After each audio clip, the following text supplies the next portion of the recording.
നിങ്ങളെ ആളുകൾ ചേർന്ന് ഒരു ഖബറിൽ അടക്കപ്പെടുന്നു. കുടുംബവും സ്നേഹിതരും ആ ഇടുങ്ങിയ മണ്ണിന്റെ വഴിയിൽ ഒടുവിലത്തെ ഒരു നോട്ടവുമിട്ട് തിരിഞ്ഞു നടക്കുകയാണ്. അവരുടെ കാലൊച്ചകൾ മെല്ലെ അകലുന്നു. എങ്ങും നിശബ്ദത. നബി സല്ലല്ലാഹു അലൈഹി വസല്ലമ തങ്ങൾ ഒരു ഹദീസിൽ പറയുകയുണ്ടായി, ഖബർ എല്ലാ മനുഷ്യരെയും ഒരിക്കൽ ഞെരുക്കും, ഒരൊറ്റ ആളെയും ഒഴിവാക്കില്ല. പക്ഷേ ഒരു വിശ്വാസിക്ക് ഒരു ദീർഘകാലത്തിനു ശേഷം തന്റെ കുഞ്ഞിനെ കണ്ടുമുട്ടുന്ന ഒരു അമ്മയുടെ ചൂടുള്ള ആലിംഗനം പോലെയായിരിക്കും ആ ഞെരുക്കം. സ്നേഹം നിറഞ്ഞ സ്വാതന്ത്ര്യമായിരിക്കും അത്. വിശ്വാസിക്ക് ആ ഞെരുക്കം, ആ ആലിംഗനം ഒരു സ്വീകരണമാണ്, ഒരു ശിക്ഷയല്ല. അത് ഒരു കൂടിച്ചേരലാണ്. അല്പസമയം കഴിഞ്ഞാൽ ഖബറിൽ രണ്ട് മലക്കുകൾ എത്തപ്പെടും, മുൻകറും നക്കീറും. അവർ ഖബറിൽ കിടക്കുന്ന വ്യക്തിയോട് മൂന്ന് ചോദ്യങ്ങൾ ചോദിക്കും. നിന്റെ റബ്ബ് ആരാണ്? നിന്റെ ദീൻ ഏതാണ്?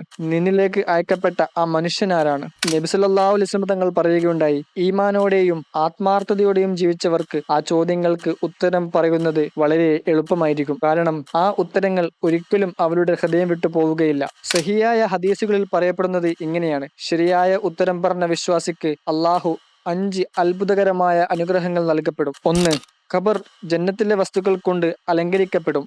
ഈ ദുനിയാവിൽ ഇടുങ്ങിയത് എന്ന് തോന്നുന്ന ഖബർ അവന്റെ ഭാവനയ്ക്ക് അതീതമായ സൗന്ദര്യത്തിന്റെ ഒരു ലോകമായി മാറ്റപ്പെടും. 2. സ്വർഗത്തിൽ നിന്നുള്ള വസ്ത്രങ്ങൾ കൊണ്ട് അവനെ അലങ്കരിക്കപ്പെടും. 3. ജന്നത്തിലേക്കുള്ള ഒരു കവാടം ഖബറിൽ തുറക്കപ്പെടും. അതിൽ നിന്ന് ഒരു തണുത്ത കാറ്റും അത്ഭുതകരമായ ഒരു സുഗന്ധവും നൽകപ്പെടും. 4. ഖബർ അവന് കണ്ണെത്താ ദൂരം വരെ വിശാലമായിരിക്കും. 5. അവന്റെ ഹൃദയം അള്ളാഹുവിന്റെ സന്തോഷ വാർത്ത കൊണ്ട് നിറയ്ക്കപ്പെടും. ഈ 5 അനുഗ്രഹങ്ങൾക്ക് ശേഷം ഒരു അത്ഭുതം കൂടി അവിടെ സംഭവിക്കും. പെട്ടെന്ന് അതിസുന്ദരമായ ഒരു മുഖമുള്ള ഒരു പുരുഷൻ അവിടെ പ്രത്യക്ഷപ്പെടും. എന്നിട്ട് ഖബറിൽ കിടക്കുന്ന ആൾ അദ്ദേഹത്തോട് ചോദിക്കും, നീ ആരാണ്? നിന്റെ മുഖമെന്തേ ഇത്ര സുന്ദരം? ആ പുരുഷൻ മറുപടി നൽകിക്കൊണ്ട് പറയും, ഞാൻ നിന്റെ നല്ല കർമ്മങ്ങളാണ്. നീ നിസ്കരിച്ച നമസ്കാരം, നീ നൽകിയ സക്കാത്ത്, നീ ഓതിയ ഖുർആൻ, നീ നടത്തിയ ഓരോ നല്ല കർമ്മവും ഇന്ന് ഞാൻ ഇവിടെ നിന്നോടൊപ്പമുണ്ട്. അങ്ങനെയെങ്കിൽ ആ 3 ചോദ്യങ്ങൾക്ക് ഉത്തരം പറയാൻ കഴിയാത്തവരോ? നബി സല്ലല്ലാഹു അലൈഹി വസല്ലം തങ്ങൾ ഒരു ഹദീസിൽ ഇത് വ്യക്തമാക്കിയിട്ടുണ്ട്. ഖബർ ഇടുങ്ങിയതും ഇരുണ്ടതുമായിരിക്കും. ഭയവും നിരാശയും അവന്റെ ഹൃദയം കൊണ്ട് നിറയ്ക്കപ്പെടും. നരകത്തിലേക്കുള്ള ഒരു കവാടം തുറക്കപ്പെടും. അതിന്റെ ദഹിക്കുന്ന ചൂടും ദുർഗന്ധവും അനുഭവിക്കേണ്ടി വരും. അതുപോലെ ചില നിവേദനങ്ങളിൽ നബിതങ്ങൾ പറയുന്നു, ആ വ്യക്തിയുടെ ദുഷ്കർമ്മങ്ങൾ